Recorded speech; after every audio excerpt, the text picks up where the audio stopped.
Buenos días, soy Cristina Larraz, trabajo en el área de arquitectura del CEAPAT y vamos a dar comienzo a la tercera jornada de la Semana de Puertas Abiertas.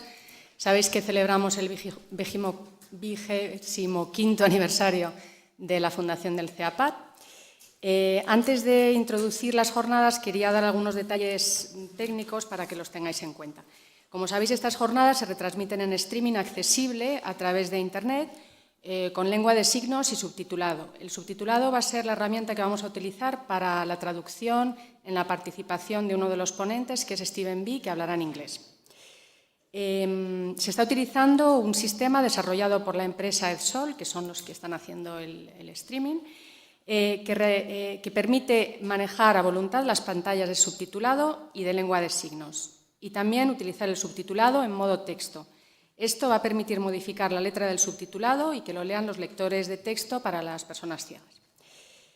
Para no perjudicar ni a ponentes ni a las personas que están siguiendo la jornada a través de Internet, vamos a ser estrictos con la puntualidad, tanto por parte de los ponentes como de los asistentes. O sea que en los breves descansos que va a haber, porque es un programa bastante apretado, os pedimos por favor que volváis a la sala cuando os hemos dicho, porque si no empezamos. En cuanto a las preguntas que queráis hacer, os pedimos que las hagáis por escrito después de cada mesa. Yo voy a estar repartiendo papeles y estaré al tanto de quién las quiere pedir y quien me quiere pedir los papeles las recogeré y las atenderemos al final de la jornada, junto con las participaciones de la gente que lo haga a través de Twitter. Va a estar pasando por la pantalla el hashtag para conectarse y para hacer las preguntas en Twitter y participar en Twitter. Bueno, iniciamos con esta jornada una nueva experiencia que surgió de la idea que propuso Javier Tamarit. Muchos le conocéis, otros quizás no. Siempre se ha dedicado a la accesibilidad cognitiva y nos sugirió la idea en octubre en unas jornadas que hicimos sobre accesibilidad cognitiva en edificios públicos, espacios naturales y transporte, que organizamos desde el área de arquitectura en octubre pasado. Bueno, esta experiencia la hemos llamado Terrenos de Encuentro y con ella queremos crear un espacio para el diálogo y el intercambio de experiencias en la que, además de contar con expertos en diferentes materias y personas implicadas, todos podáis participar, tanto a nivel presencial como a través de las redes. Os anticipamos que el 28 de octubre de este año tendremos el siguiente Terreno de Encuentro, que tratará sobre vivienda y personas mayores, en el que contaremos con ponentes y experiencias de otros países, principalmente los países nórdicos, por supuesto usuarios, y pensamos que van a ser muy interesantes pues, por el carácter innovador e internacional de las jornadas. O sea que os animamos a que estéis pendientes del programa. Bueno, hoy comenzamos estos terrenos de encuentro con la jornada sobre accesibilidad al patrimonio cultural inmueble. La jornada se desarrolla a través de 4 mesas, en las que nos vamos a acercar al tema que nos ocupa, que es accesibilidad al patrimonio cultural inmueble, de la siguiente manera. Va a haber la mesa 1 y la mesa 3, que las hemos llamado perspectivas. En estas mesas partimos de la idea de que somos nosotros, los seres humanos, los que definimos como patrimonio aquellos lugares y edificios que cuentan con unos determinados valores. Por ello, el patrimonio cultural cobra su sentido a través del encuentro con las personas, con todas ellas.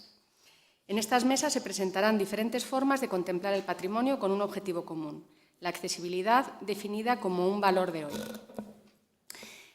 La mesa 1 y 3 están separadas por cuestiones de traducción, por eso hay un poco de caos en el programa, que están separadas por la mesa 2.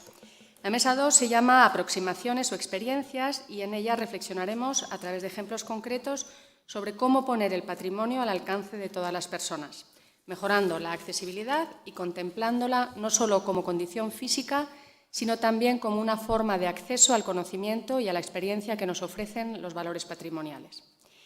En la mesa 4, llamada El límite de la tolerancia, estableceremos un debate abierto en la búsqueda de un punto de encuentro entre el patrimonio que hemos heredado y el que queremos que sea o siga siendo. Para ello se presentarán situaciones reales y concretas que encontramos en patrimonio de hoy, sobre los que se pondrán posibles soluciones.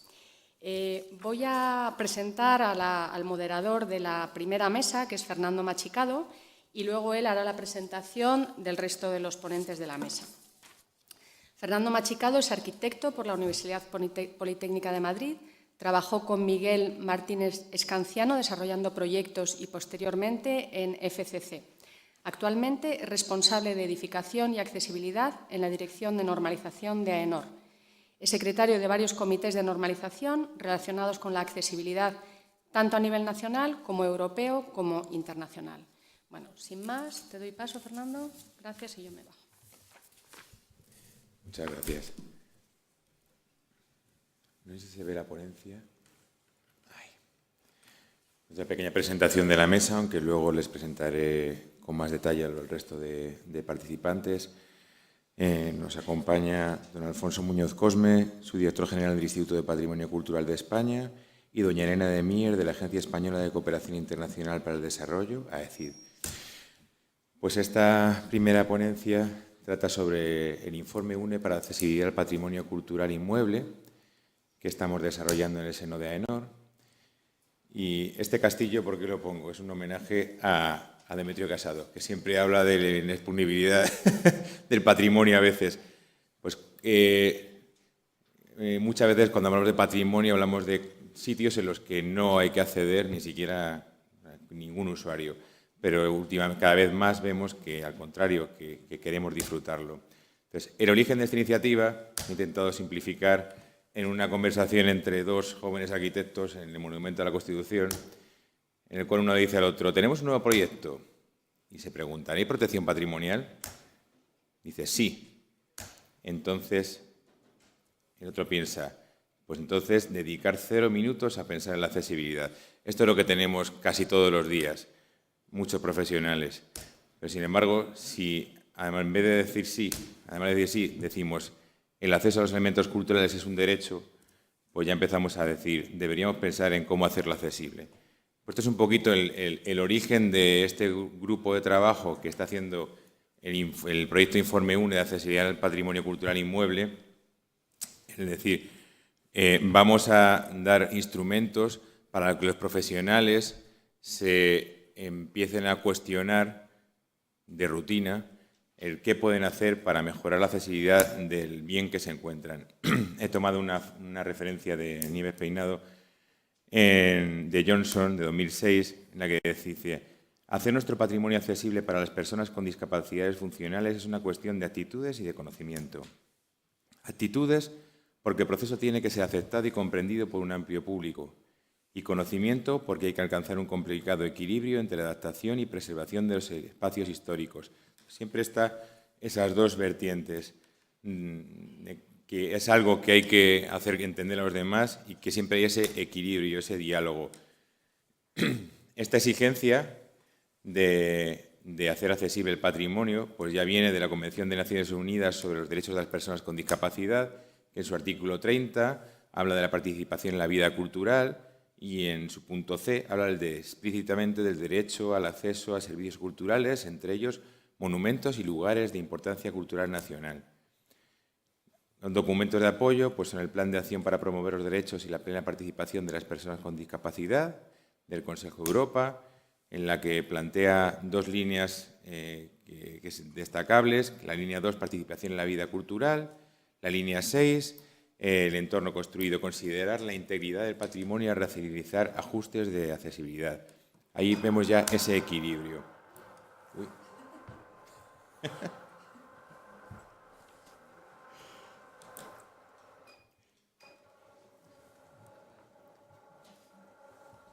Y la Unión Europea, pues una resolución 2003 sobre la accesibilidad de las infraestructuras y actividades culturales, pues ya habla en 2 documentos relacionados de que hay que potenciar medidas para mejorar el acceso físico a los sitios arqueológicos, museos, monumentos y a mejorar la accesibilidad mediante la señalización adecuada.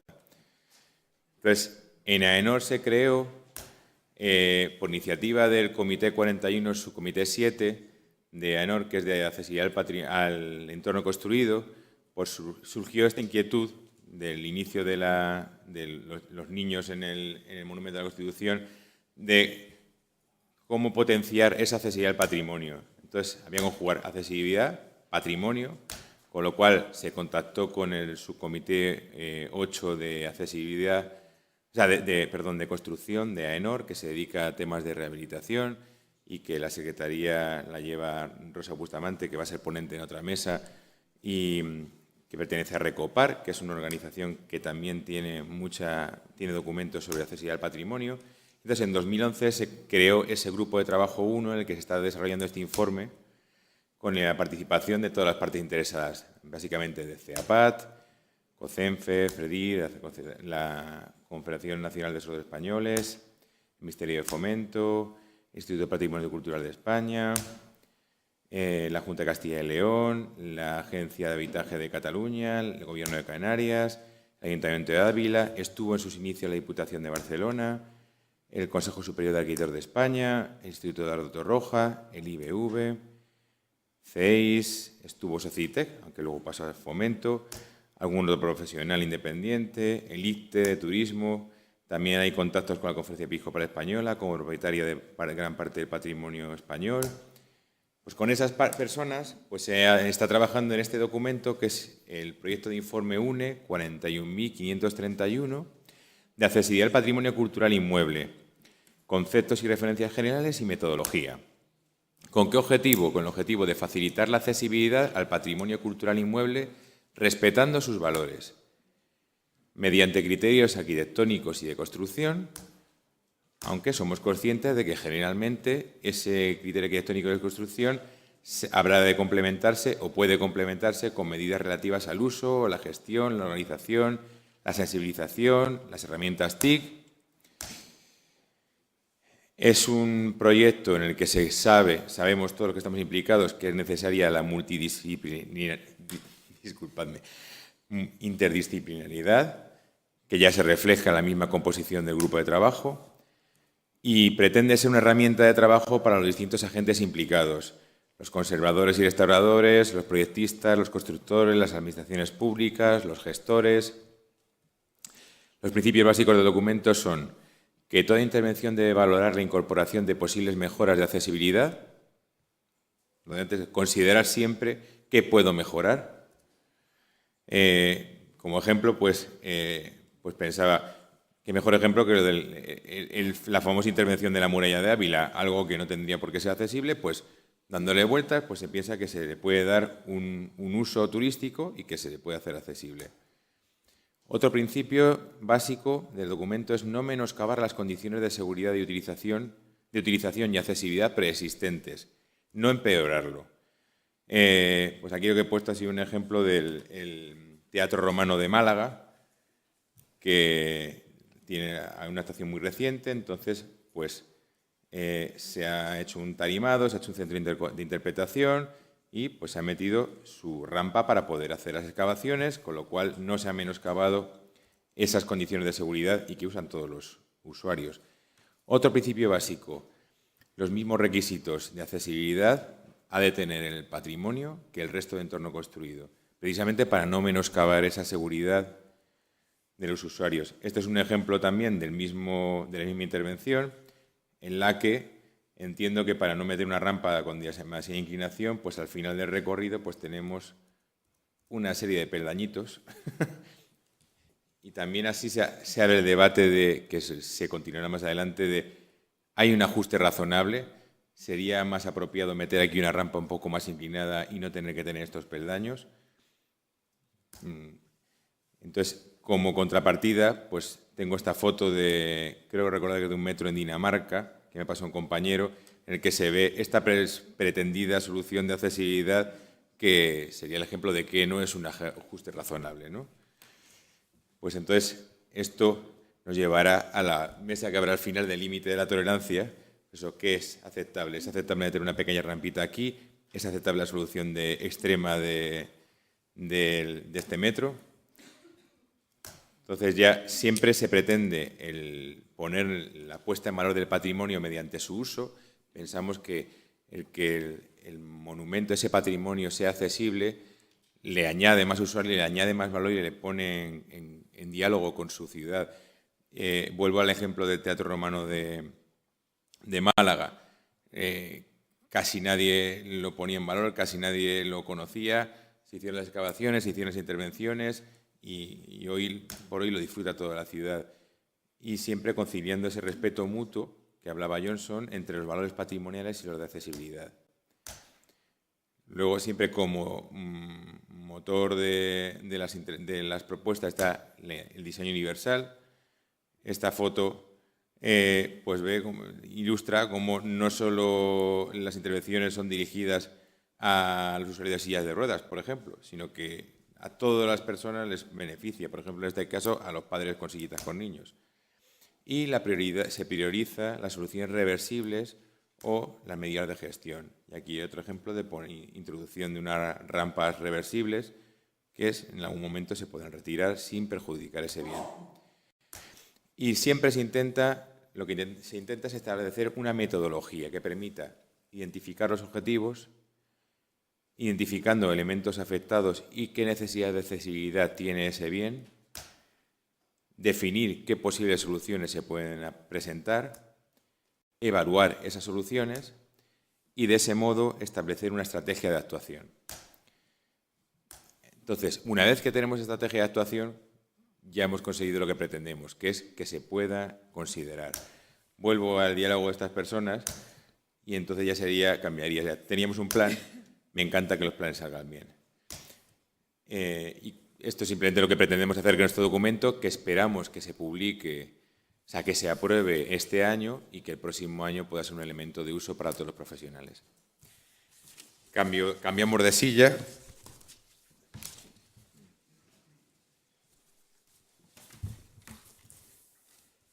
Y les presento a don Alfonso Muñoz Cosme.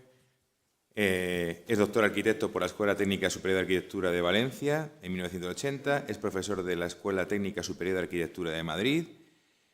Profesor invitado en la Ludwig-Maximilian Universität de Múnich del 94 al 96 y acreditado catedrático desde 2008. Ha participado en los proyectos de investigación Heracleópolis Magna en Egipto, a lo mejor lo pronuncio mal, Oxyquitón en México, Persícoli de la Memoria en Italia, La Blanca en Guatemala y Archivos de Arquitectura en España. Ha sido subdirector general de Información e Investigación del Ministerio de Cultura del 89 al 91, director del Instituto Cervantes en Múnich del 93 al 96 y en Roma del 93 al 99. Y fue gerente de la Fundación Cultural COAM del 2004 al 2007. Desde 2009 es director del Instituto de Patrimonio Cultural de España. Es autor de diversas monografías, entre las que destacan El viaje a través de la arquitectura, del 86, La conservación del patrimonio arquitectónico español, del 89, Iniciación a la arquitectura, en 2000, Los espacios del saber, 2004, La vida y obra de Leopoldo Torres Balbás, 2005, Los espacios de la mirada, 2007 y El proyecto de arquitectura, concepto, proceso y representación, 2008. Gracias. Muchas gracias y muchas gracias por invitarme a participar hoy aquí en esta jornada y desde el punto de vista del Instituto de Patrimonio Cultural de España, pues exponer los caminos en los que estamos trabajando para contribuir a la accesibilidad al patrimonio. Nosotros entendemos que el patrimonio no es una serie de objetos ni una serie de inmuebles. El patrimonio es el lugar de encuentro de una herencia cultural en toda su complejidad y de una sociedad. Sin ese encuentro, sin esa relación mutua entre sociedad y herencia cultural, no existe el patrimonio. Si los objetos y los inmuebles están alejados de las personas, no hay patrimonio. Eso lo reconoce la propia Ley de Patrimonio Histórico Español del año 85, que tiene ya prácticamente 30 años, que decía muy claramente que los bienes que integran el patrimonio histórico se han convertido en patrimoniales debido exclusivamente a la acción social que cumplen. Y eso es muy importante. Sin esa acción social no hay patrimonio. De hecho, la ley establece que sus disposiciones van destinadas a que un número cada vez mayor de ciudadanos puedan contemplar y disfrutar las obras que son herencia de la capacidad colectiva de un pueblo, y que con el disfrute del patrimonio se facilita el acceso a la cultura y que este es, en definitiva, el camino seguro hacia la libertad de los pueblos. En este sentido, el patrimonio tiene fundamentalmente, intrínsecamente, esa función social. Ahora, esta ley que hace 30 años definía el concepto de patrimonio como el conjunto de bienes inmuebles integrados por monumentos, conjuntos, jardines históricos, sitios históricos, zonas arqueológicas, los bienes muebles, el patrimonio arqueológico, el patrimonio etnológico y el patrimonio documental y bibliográfico, se ha visto desbordado por un crecimiento enorme del concepto de patrimonio. Y ahora el patrimonio es también el patrimonio urbano de nuestras ciudades, el patrimonio tradicional y la arquitectura popular, el patrimonio industrial, la creación contemporánea, el patrimonio reciente, el paisaje cultural, el patrimonio inmaterial. De forma que todo lo que nos rodea es patrimonio. En realidad, no es que haya cambiado el patrimonio, ha cambiado nuestra mirada y ha cambiado nuestra aspiración a conocer y disfrutar nuestro entorno. Que algo es patrimonio significa que consideramos que tenemos el derecho a conocerlo y a disfrutarlo y también el deber de protegerlo y conservarlo.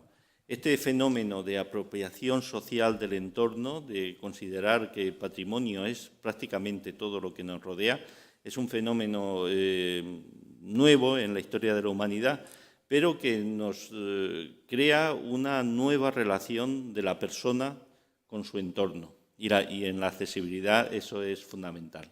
Tradicionalmente se ha visto un poco desde el punto de vista de los técnicos de patrimonio la conservación y la accesibilidad como dos cosas a veces contrapuestas. Cuando algo se hace accesible corre determinados riesgos y cuando es muy accesible pues tiene más riesgos. Entonces muchas veces se ha intentado plantear la conservación como opuesta a la accesibilidad.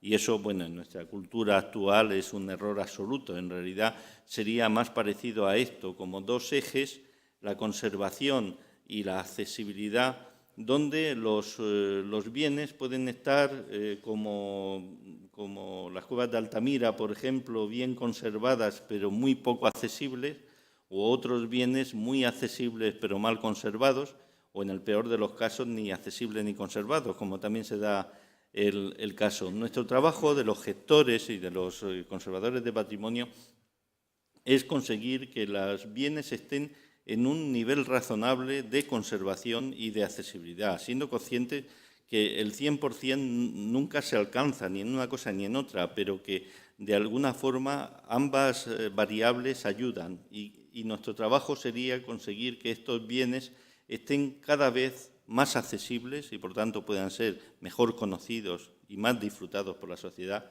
y a la vez mejor conservados y más protegidos. Desde el Instituto de Patrimonio Cultural de España, para ello hemos puesto, y para otras cosas también, hemos puesto en marcha ya desde hace años los planes nacionales de patrimonio cultural. Teniendo en cuenta que el patrimonio cada vez es más amplio y más diverso, y por otro lado, que intervienen cada vez más agentes distintos, porque sobre el patrimonio intervienen la Administración General del Estado, con distintos ministerios, las comunidades autónomas, que son competentes en gran parte del patrimonio, la administración local, fundaciones, asociaciones, empresas, antes entidades financieras, ahora muy poco, propietarios, pues llegar a coordinar esa acción de tantos organismos, de tanto eso, es muy importante, porque si se definen una metodología y unos criterios comunes, todo el esfuerzo va en el mismo sentido. Entonces, los planes nacionales de patrimonio cultural son instrumentos de gestión que definen una metodología de actuación, que programan las intervenciones, viendo las prioridades que hay, y coordinan la actuación de distintos organismos. Tienen como fines la protección y conservación de los bienes, la promoción del conocimiento y la accesibilidad al patrimonio, como partes complementarias de una misma acción. Los planes nacionales ya aprobados son los que están en verde: Plan Nacional de Conservación Preventiva, Plan Nacional de Investigación en Conservación, Plan Nacional de Patrimonio Industrial, Patrimonio Inmaterial, Catedrales, que fue el primero, Abadías, Monasterios y Conventos, Arquitectura Defensiva, Paisaje Cultural, Educación y Patrimonio, Patrimonio del siglo XX y Patrimonio Tradicional. Y quedan dos que están en redacción, que son el Plan de Conservación del Patrimonio Fotográfico y el Plan Nacional de Emergencias en Patrimonio. Todos estos planes se redactan con una comisión donde participan técnicos de la Administración del Estado, de las comunidades autónomas y expertos independientes. Y cuando se aprueba se crea una comisión de seguimiento, también compuesta por estas tres partes: Administración del Estado, comunidades autónomas y expertos independientes, que se reúnen 2 veces al año y que en sus reuniones pues, ven el cumplimiento del plan, proponen actuaciones, buscan financiación, hacen el seguimiento, cada año hacen un informe, etcétera.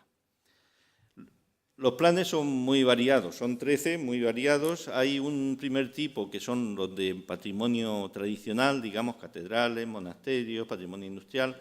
Un segundo tipo que son los nuevos campos de patrimonio y un tercer tipo que son planes transversales que afectan a los distintos tipos de patrimonio. Voy a referirme muy rápidamente a, bueno, los del primer tipo parten de un inventario de los bienes que hay que conservar, se estudia el estado de conservación, normalmente se hacen planes directores de cada uno de los bienes y se programan las intervenciones.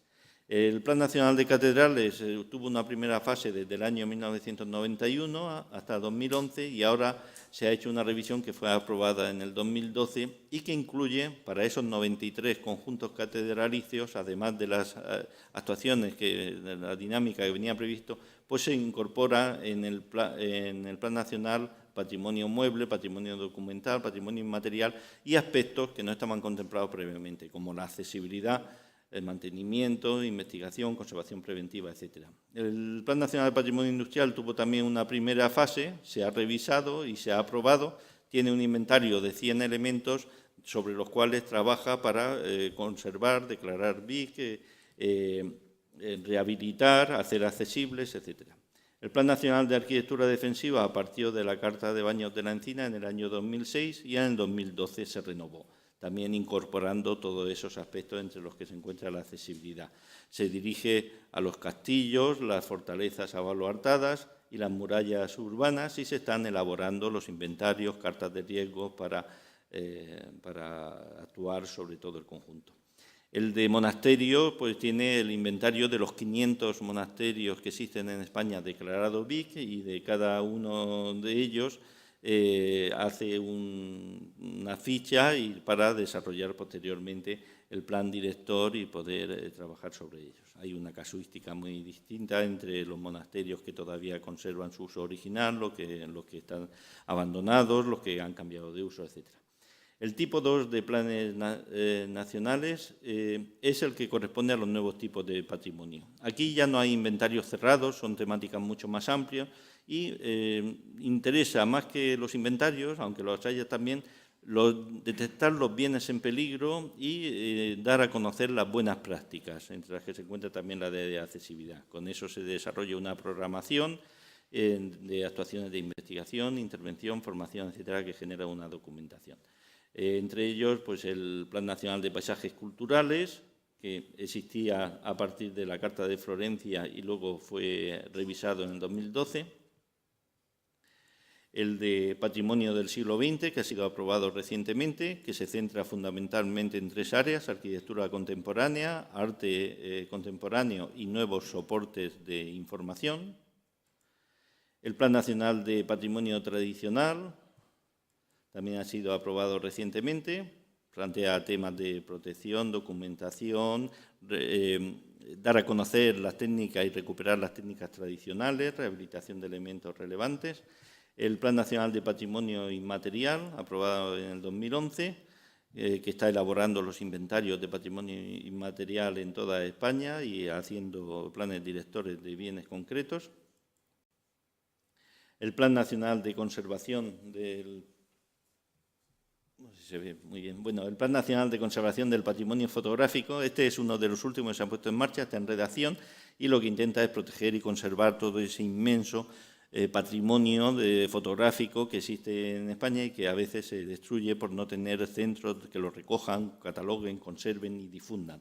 Ahí hay una labor también de difusión y de accesibilidad, de hacer accesible todo ese enorme patrimonio al ciudadano muy importante. Finalmente, el último tipo de planes de patrimonio son los planes transversales. Ahí ya no hay inventarios, no hay un conjunto de bienes, sino hay una forma de actuar sobre el patrimonio, como conservación preventiva, investigación, educación y patrimonio, etc. Ahí se desarrollan unos observatorios de las prácticas que se van haciendo, se desarrolla una metodología y unas líneas de actuación.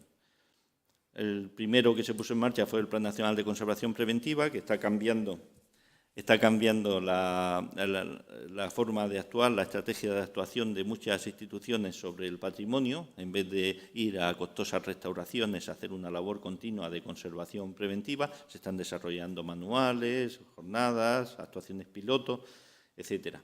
El Plan Nacional de Investigación en Conservación, precisamente mañana se presenta el Observatorio de Investigación en Conservación en Patrimonio. Este plan fue aprobado en el 2011 y lo que hace es impulsar los grupos y proyectos de investigación con 5 líneas principales, las que no me voy a detener. El de Educación y Patrimonio pues intenta desarrollar los contenidos patrimoniales en la educación como un elemento fundamental para la educación y también como la mejor conservación preventiva para el patrimonio. Aquí también hay un observatorio de educación y patrimonio. Y finalmente el Plan Nacional de Emergencias en el Patrimonio, que se desarrolló a partir de la experiencia, sobre todo del terremoto de Lorca, para la actuación inmediata en caso de catástrofe, la evaluación de daño, adopción de medidas de emergencia y planificación de la recuperación. Se está creando una base de datos georreferenciada, unas cartas de riesgos y la creación de unidades de emergencia en las comunidades autónomas, como existe ya en el Estado, que actuó en el caso del terremoto de Lorca y ha actuado también en el terremoto de Filipinas, ¿no? A lo que corresponde la foto que vemos. Y con eso pues he terminado. Muchas gracias.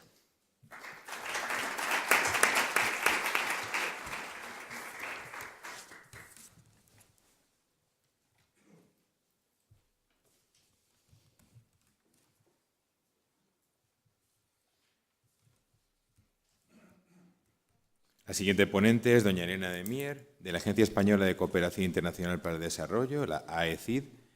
Es arquitecta coordinadora del convenio entre la AECID y la Fundación ACS para incorporar la accesibilidad y diseño para todos en las actuaciones del Programa Patrimonio para el Desarrollo que la Agencia Española de Cooperación Internacional para el Desarrollo impulsa desde mediados de los años 80 en América Latina y en el Caribe. Muchas gracias, Fernando. Buenos días a todos. Efectivamente, el Programa Patrimonio para el Desarrollo de la Agencia Española de Cooperación Internacional para el Desarrollo viene impulsando desde el año 85 en América Latina y es a partir del año 2007 cuando, de la mano de la Fundación ACS, incorporan todos los temas de accesibilidad al patrimonio. Primeramente, explicar, la Agencia Española de Cooperación Internacional para el Desarrollo depende del Ministerio de Asuntos Exteriores y de Cooperación y es la institución pública encargada de fomentar, gestionar y ejecutar las políticas públicas de cooperación al desarrollo. Estas políticas vienen determinadas por unos planes directores. Actualmente el plan director que está en vigor es el cuarto plan director, 2013-2016, que incorpora por primera vez la atención a las personas con discapacidad entre sus prioridades estratégicas. Estos planes directores además establecen las prioridades sectoriales y geográficas digamos que actúa la agencia en terreno a través de 3 unidades de cooperación en el exterior, que son las oficinas técnicas de cooperación, los centros culturales de España y los centros de formación de la cooperación española. Además del plan director, existe una estrategia de cultura y desarrollo de la cooperación española, cuyo objetivo general es fomentar las oportunidades y capacidades culturales de las comunidades como elementos sustanciales del desarrollo humano integral. Entre sus objetivos específicos existe una línea prioritaria que es la gestión sostenible del patrimonio cultural para el desarrollo, de manera que nos sumamos a estos múltiples procesos de conservación y restauración del patrimonio cultural para lograr un desarrollo sostenible de estas comunidades. El programa Patrimonio precisamente es ahí donde se inserta en esa línea estratégica, precisamente para contribuir al desarrollo social, económico y cultural de las comunidades depositarias de un amplio y rico patrimonio, pero siempre con la prioridad de la lucha contra la pobreza. Los objetivos específicos de este programa, por un lado, es fortalecer las políticas públicas para el aprovechamiento del patrimonio cultural en favor de un desarrollo local. fortalecer la gestión sostenible de dicho patrimonio y recuperar como tal el patrimonio cultural como un recurso de desarrollo. Las dimensiones del programa son múltiples: culturales, económicas, institucionales y sociales. Todos los proyectos impulsados por la cooperación española pues están tratando de respetar y fomentar la diversidad cultural. Por supuesto, generan puestos de trabajo, fomentan el turismo cultural e industrias culturales, fortalecen las instituciones locales y las redes interinstitucionales, tanto en horizontal como en vertical, y, por supuesto, se trata que las comunidades beneficiarias participen activamente en los proyectos y formen parte de procesos de capacitación. Las líneas de actuación del programa, por un lado, dentro de lo que es el fortalecimiento institucional, el programa apoya el desarrollo de instrumentos de planificación urbana, apoya la creación de oficinas técnicas municipales de gestión de centros históricos y la formación y capacitación de sus técnicos municipales. Por supuesto, en cuanto a conocimiento y difusión del patrimonio cultural, apoya actividades de sensibilización y la realización de inventarios de bienes culturales, tanto muebles como inmuebles, y de patrimonio intangible. Y luego, por supuesto, la puesta en valor del patrimonio como tal, interviniendo tanto en viviendas como en espacios públicos, edificios de interés patrimonial, pero también recuperando bienes muebles y recuperando el patrimonio intangible. Los ámbitos de actuación del programa están organizados en tres, sobre todo en centros históricos y en paisajes culturales, y en menor medida, aunque también en sitios arqueológicos. Es en 2007, como les decía al principio, que la Agencia Española de Cooperación Internacional y la Fundación ACS firman un convenio de colaboración precisamente para aunar esas líneas de trabajo del programa Patrimonio para el Desarrollo con la acción social del grupo ACS canalizada a través de su fundación. Un convenio en el cual, a través de planes operativos anuales, se establecen, ambas partes establecen las actividades a desarrollar durante ese año. El objetivo general de este convenio marco, pues incorporar en el área latinoamericana a la vida ciudadana, a las personas con discapacidad, a la vida ciudadana, ¿no? En el marco de los planes directores, los objetivos es el fortalecimiento de las instituciones públicas latinoamericanas en materia de accesibilidad y diseño para todos, transferir todos los conocimientos que existen en España, y compartirlos con los países latinoamericanos, incluir la accesibilidad y el diseño para todos en los programas y proyectos de cooperación de la ECID y por supuesto, trasladar a la infraestructura que España tiene en América Latina este diseño inclusivo. Las líneas de colaboración son tres. Por un lado, hacer que nuestros proyectos sean accesibles, reconocer las buenas prácticas en materia de accesibilidad e inclusión social en América Latina y formar y capacitar a los técnicos latinoamericanos.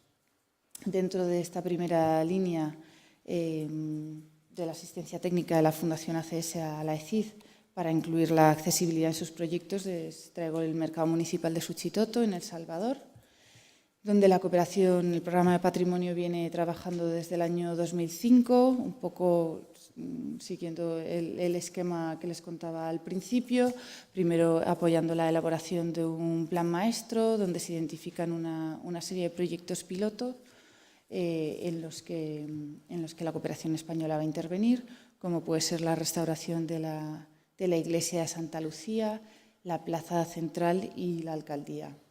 El último de los proyectos ha sido el mercado municipal de Suchitoto, que está organizado en tres fases el proyecto y digamos, la parte que se ha desarrollado hasta ahora es exclusivamente la primera. Estamos a la espera de que arranque la segunda.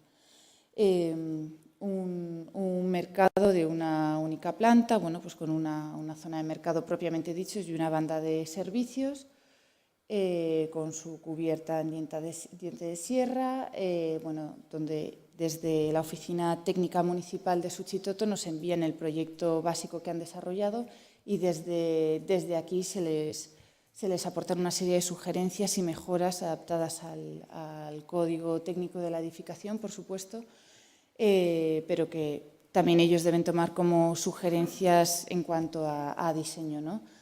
Propuestas en cuanto a lo que es el acceso, una rampa de acceso, que los mostradores sean accesibles, todo un tratamiento de pavimentos y que la banda de aseos esté también adaptada. Como les decía, se envían desde aquí las propuestas con todas las especificaciones técnicas, pero bueno, que por supuesto allí localmente adecuarán, ¿no?, a sus medios y cumpliendo siempre la normativa, pero bueno, utilizando los materiales que mejor se adapten a su realidad.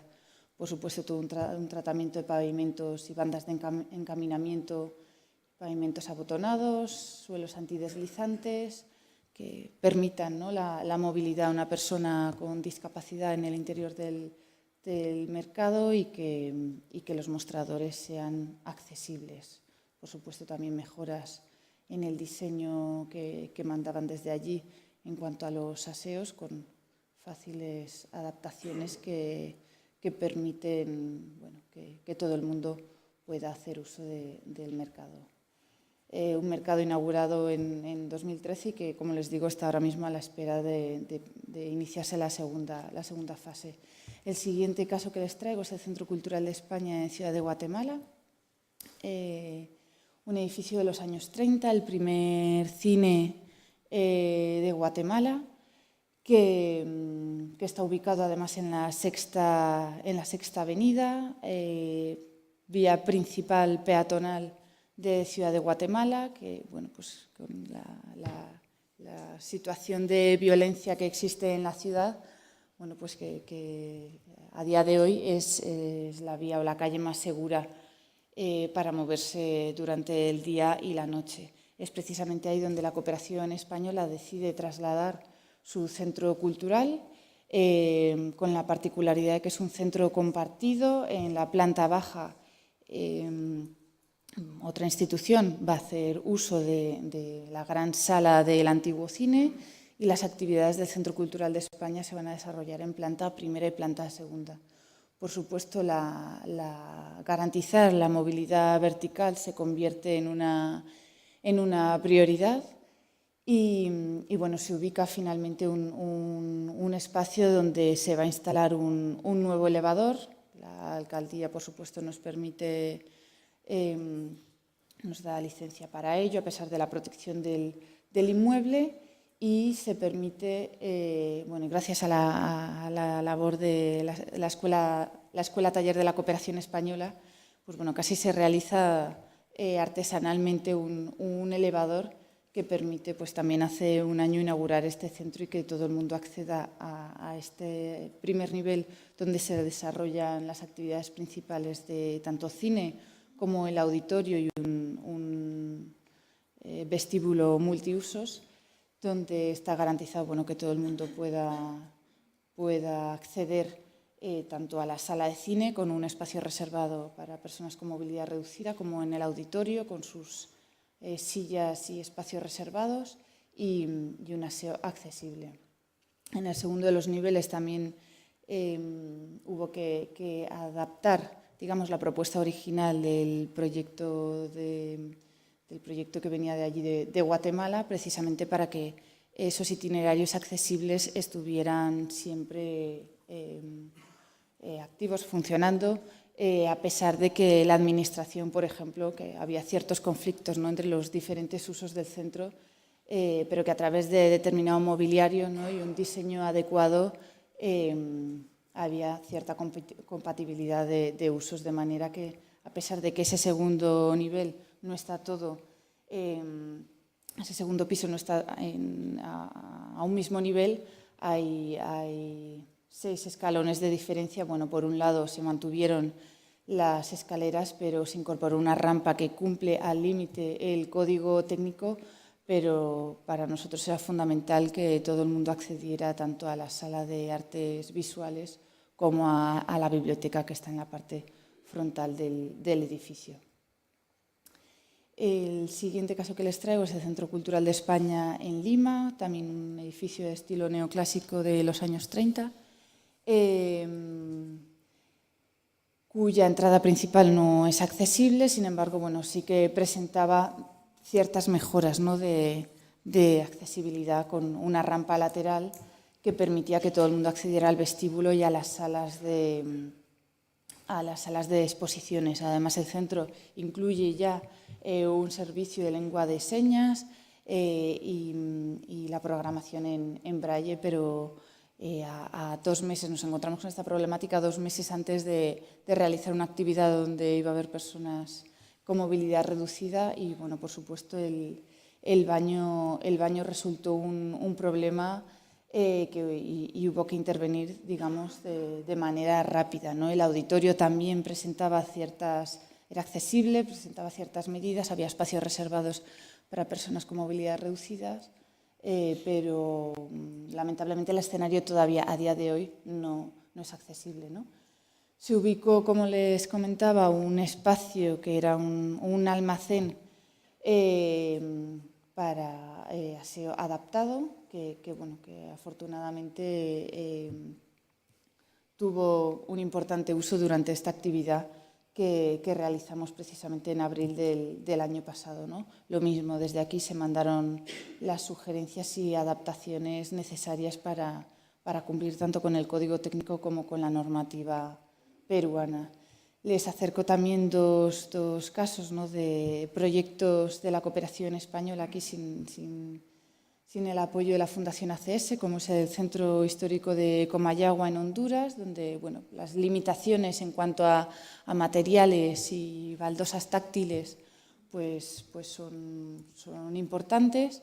La cooperación española en el año 96 empieza a trabajar allí, a apoyar pues la elaboración de un plan maestro y a identificar una serie de proyectos piloto donde se va a intervenir. Y bueno, pues les traigo algunas imágenes donde, a pesar de eso, de no existir siempre la tecnología adecuada, pero presentando unos diseños unificados, ¿no?, con niveles unificados, bueno, desde luego, y mejorando pavimentos, el centro histórico de Comayagua se ha convertido, bueno, pues en un centro mucho más accesible e inclusivo. El centro de convenciones también en la ciudad de Comayagua, bueno, donde a partir de las ruinas de la antigua Caja Real ya incorporan ciertas medidas, ¿no?, de accesibilidad. Y lo mismo con el centro histórico de Arequipa, donde la cooperación española empieza a trabajar en el año 2002, también a través de un plan maestro, identificando zonas a intervenir con cierta urgencia, como son los tambos de Arequipa, infraviviendas en pleno centro histórico, y que a día de hoy, después de las intervenciones de la cooperación española, bueno, pues no son accesibles al 100%. Las viviendas en planta primera, por supuesto, no son accesibles, pero desde luego son espacios mucho más seguros, donde personas mayores, niños pueden estar con total seguridad, ¿no?, y salubridad. Por supuesto, incorporan agua, saneamiento. Además, los templos ahí en el centro histórico incorporan ya también ciertas medidas de accesibilidad, pues yo creo ya un poco adaptándose, ¿no?, a un turismo. Arequipa es la segunda ciudad más turística del Perú y la gran mayoría de templos, aprovechando el desnivel de toda la ciudad hacia el río Chiclí, plantean un acceso lateral a nivel. Destacar también que en todos los concursos de ideas que apoya la cooperación española en los centros históricos del Perú, uno de los criterios de valoración de estos concursos es la eliminación de barreras arquitectónicas. Bueno, al final, cuando queremos potenciar el uso de estos espacios públicos, uno de los criterios fundamentales es plantear un diseño inclusivo, ¿no?, un diseño para todos. La segunda de estas líneas de trabajo de la cooperación en el marco del convenio AECID Fundación ACS es el reconocimiento de buenas prácticas en materia de accesibilidad universal, como son los premios Reina Sofía para municipios latinoamericanos, unos premios que tradicionalmente se convocaban a nivel nacional y que a partir del 2008, con la incorporación de la Agencia Española de Cooperación Internacional para el Desarrollo, se trasladan también al área latinoamericana, incluyendo dos categorías para municipios latinoamericanos de hasta 100.000 habitantes y a partir de 100.000 habitantes. Y bueno, el objetivo es reconocer y fomentar las políticas públicas municipales en el campo de la accesibilidad universal y el diseño para todos. En cuanto a formación y capacitación, muy rápidamente destacar los 7 seminarios que la cooperación española ha impulsado en América Latina para intercambiar buenas prácticas y del cual ha surgido el Manifiesto Iberoamericano de Accesibilidad Universal que pueden ustedes consultar por Internet, así como la Red Iberoamericana, la Red AUN, Red Iberoamericana de Accesibilidad Universal, que ha permitido poner en contacto a todos los técnicos municipales y responsables institucionales vinculados con la materia. Destacar también que en el pasado mes de abril, a solicitud del Instituto de Patrimonio de Brasil, la cooperación española de la mano de la Fundación ACS ha organizado un encuentro iberoamericano de movilidad y accesibilidad al patrimonio cultural y natural en Salvador de Bahía, precisamente pues para intercambiar experiencias en intervenciones en centros históricos y edificios patrimoniales, precisamente para adecuarlos, ¿no?, a un acceso para todos.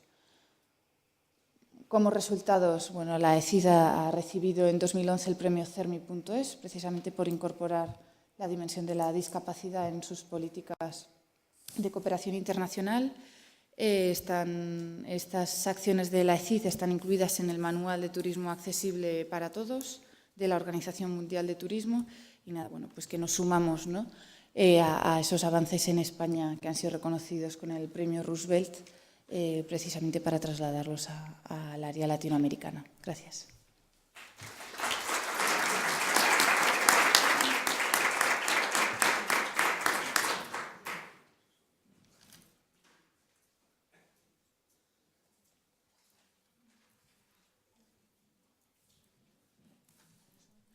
Hacemos descanso hasta las 11:05. Vale, y ahora van a pasar a recoger las preguntas.